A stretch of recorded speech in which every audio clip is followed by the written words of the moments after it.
Il y a de plus en plus d'adeptes de course en sentier. La pièce maîtresse, c'est bien sûr la chaussure de course en sentier. Quand il va y avoir un petit choc ou un petit frottement contre des roches ou contre des branches, justement.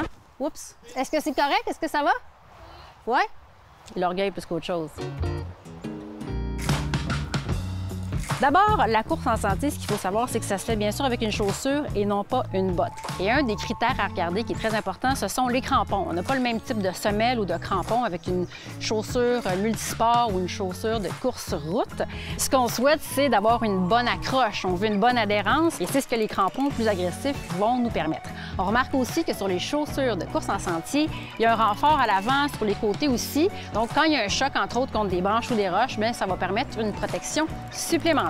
Dans les deux modèles que j'ai ici de chaussures de course en sentier, le Salomon ici, c'est un modèle qu'on dirait 4 saisons. Il y a une membrane imperméable, donc on court un peu sous la pluie ou même en hiver, ça risque d'être très apprécié. Par contre, pour les journées chaudes d'été, journées bien sèches, on veut peut-être une chaussure un peu plus aérée, plus ventilée, et c'est ce qu'on a ici chez On Running, mais dans les deux cas, deux très belles options pour aller courir en sentier.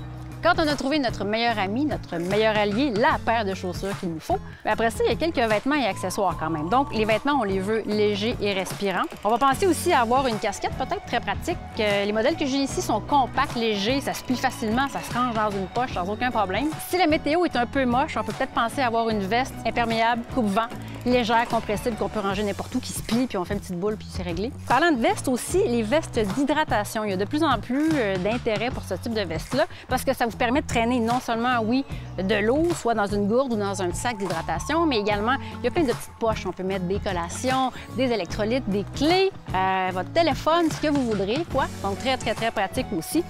Vous avez maintenant les chaussures, les vêtements appropriés, quelques accessoires au besoin. Vous avez tout ce qu'il faut pour aller découvrir ce que la nature a à vous offrir dans les plus beaux sentiers du Québec ou d'ailleurs.